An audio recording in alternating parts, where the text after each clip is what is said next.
Assalamualaikum warahmatullahi wabarakatuh. Kembali lagi dengan cerita bumi Nusantara. Kali ini saya akan membawakan cerita asal-usul Kabupaten Sejarah Boyolali. Bagaimana ceritanya? Mari kita dengarkan bersama. Sejarah Boyolali. Asal mula nama Boyolali menurut cerita Serat Babat Pangging Serat Mataram, nama Boyolali tak disebutkan. Demikian juga pada masa kerajaan Demak, Bintoro maupun kerajaan Pengging, nama Boyolali belum dikenal. Menurut legenda, nama Boyolali berhubungan dengan cerita Ki Ageng Pandan Areng atau Bupati Semarang pada abad ke-16. Alkisah, Ki Ageng Pandan Areng yang lebih dikenal dengan Tumenggung Notoprojo diramalkan oleh Sunan Kalijogo sebagai penutup penggantikan Syekh Siti Jenar. Oleh Sunan Kalijogo, Ki Ageng Pandan Areng diutus untuk menuju ke Gunung Jabalakat di Tembayang, Klaten untuk syiar agama Islam. Dalam perjalanannya dari Semarang menuju Tembayat, Ki Ageng banyak menemui rintangan dan batu sandungan sebagai ujian. Ki Ageng berjalan cukup jauh meninggalkan anak dan istri. Ketika berada di sebuah hutan belantara, beliau dirampok oleh 3 orang yang mengira beliau membawa harta benda. Ternyata dugaan itu keliru. Maka tempat inilah sekarang dikenal dengan nama Solotigo. Perjalanan diteruskan hingga sampailah di suatu tempat yang banyak pohon bambu kuning atau bambu ampel, dan tempat inilah sekarang dikenal dengan nama Ampel yang merupakan salah satu kecamatan di Boyolali.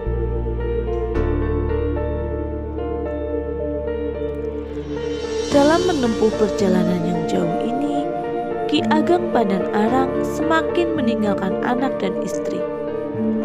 Sambil menunggu mereka, Ki Ageng beristirahat di sebuah batu besar yang berada di tengah sungai. Dalam istirahatnya, Ki Ageng berucap, "Baya wis lali wong iki," yang dalam bahasa Indonesia artinya, "Sudah lupakah orang ini?"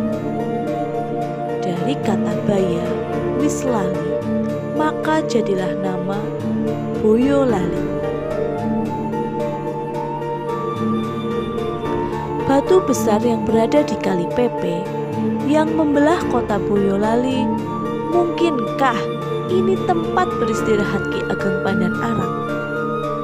Mungkin tak ada yang bisa menjawab, dan sampai sekarang pun belum pernah ada meneliti tentang keberadaan batu ini. Demikian juga sebuah batu yang cukup besar yang berada di depan pasar Sunggingan, Boyolali.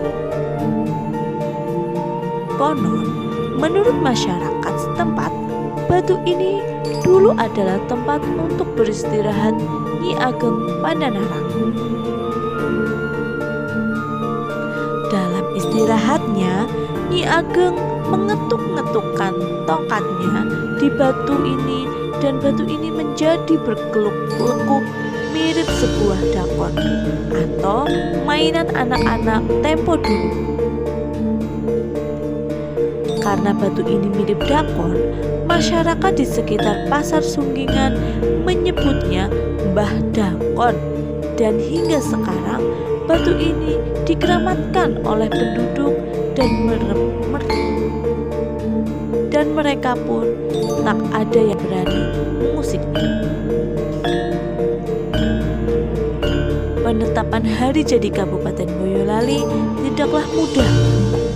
Untuk menetapkan hari jadi yang selalu diperingati setiap tanggal 5 pada bulan Juni memakan waktu yang cukup lama dan perlu penelusuran sejarah yang panjang. Penetapan hari jadi Kabupaten Boyolali sebelumnya telah dilakukan penelitian oleh Lembaga Penelitian Universitas 11 Maret Surakarta.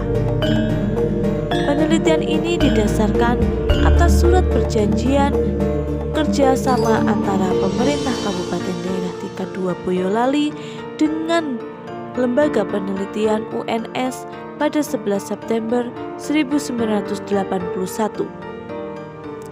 Setelah melakukan penelusuran, sejarah selanjutnya pada 23 Februari 1982 di gedung DPRD Kabupaten Boyolali diselenggarakan seminar tentang sejarah hari jadi Kabupaten Daerah Tingkat 2 Boyolali. Dalam seminar ini telah disimpulkan tanggal 5 Juni 1847 merupakan hari jadi Kabupaten Boyolali. Demikianlah itu cerita asal-usul Kabupaten Boyolali. Jika ada cerita atau kalimat yang kurang pas, mohon untuk ditegur atau dibenarkan di kolom komentar. Kurang lebihnya, saya mohon maaf yang sebesar-besarnya. Wassalamualaikum warahmatullahi wabarakatuh.